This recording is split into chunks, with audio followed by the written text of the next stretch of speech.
Hello world, I am here with Dr. Hughes. Good afternoon, Miss Hare. I baked your cookies. Oh, thank you. That is so sweet. I certainly hope your medical procedures are better than your cookies. What does that mean? Well, anyways, Dr. Hughes, he recently performed the first miniature surgery. Will be taking me, Alicia Hare, on a journey inside a sickly patient's lungs. Lungs! This patient has some dangerously low breathing rate. Dr. Hughes is going to remove the growth that is inside some of the patient's alveoli in the left lung. Left lung?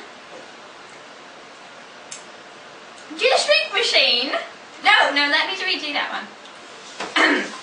To the shrink machine!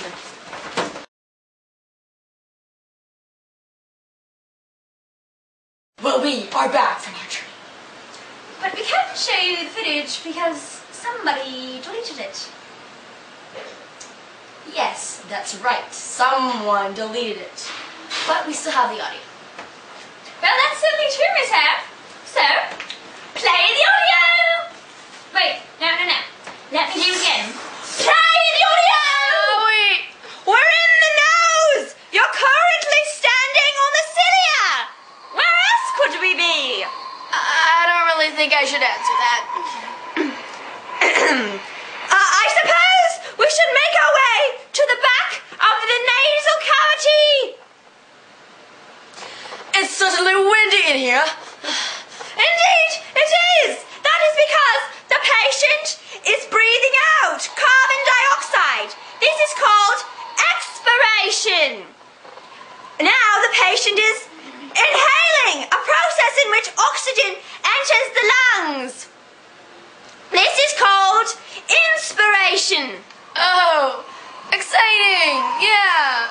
We now have to go down the pharynx.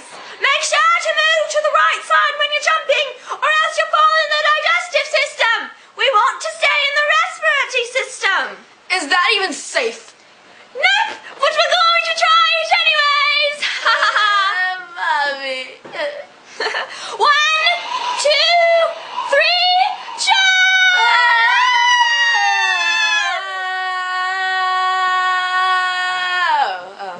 Stop. No, we're still falling! You haven't noticed!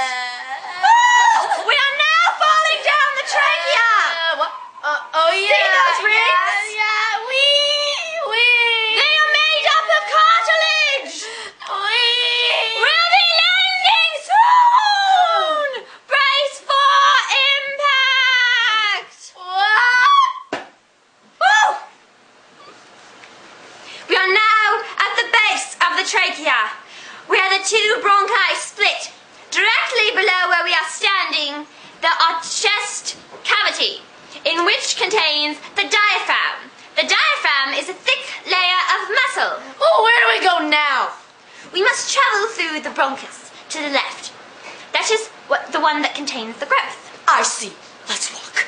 As we are walking, we might as well discuss where we are. Yep. Okay. We are currently travelling, as you know, through the left bronchus of our patient. We will soon travel through a certain group of bronchioles, which are specially marked on this map. When will we get to the feet? The feet are nowhere near the bronchioles. Well, now I know. Yes, now you do. Anyways, can you hear the breathing? I can. He's taking in oxygen. Am I right? Am I right? Indeed, you are. You got it correct. Now that you've learned that, finally, I can teach you more about the always exciting respiratory system. Yay, I got it correct. You heard that, folks. I got it correct. Anyways, in case you didn't know, the lungs are surrounded by the rib cage. The rib cage acts as a protective barrier for the lungs, and as a wall for the chest cavity. Wow, that is very interesting, folks. Here we are at the alveoli. Finally, I want popcorn. Popcorn? What does that have to do with anything? I don't know. You must know some that it's scientifically related with something scientifical. Well, popcorn involves the process of diffusion. Diffusion is when the particles split, forcing a smell to travel through a room. Such as the buttery smell of popcorn. I told you'd know. Anyways, okay, what do we do now? What do we do? I now must perform a series of injections on the patient's alveoli. Let's start with this alveolus right here. I can only inject a single alveolus at a time. Since we're here, do you want to discuss more, scientific stuff, not doctorish stuff? Well, I'd be happy to. I'm quite flattered, actually. Just let me get out my mini syringes first. Ew, those are big needles. Yes, indeed, they are big needles, but since we're smaller, they're smaller too, so they're only mini needles. Yeah, okay. Well, okay then. Well, for starters, at the end of the bronchi, there are the alveoli, which look like clusters of grapes, as you know. Yes, I do know, because I answered that question right. Well, no, I didn't, but still. Well, each individual alveolus is covered by capillaries, which are the tiniest blood vessels in the body. This is where the gas exchange takes place. That is very interesting, Dr. Hughes. I agree, and I'm finished with the injections. I've safely placed them in this sanitary container. That's just amazing, yay! So how do we get out? It's simple, really. We just make our way back to the base of the trachea. Then we inject this cartridge into the patient's trachea.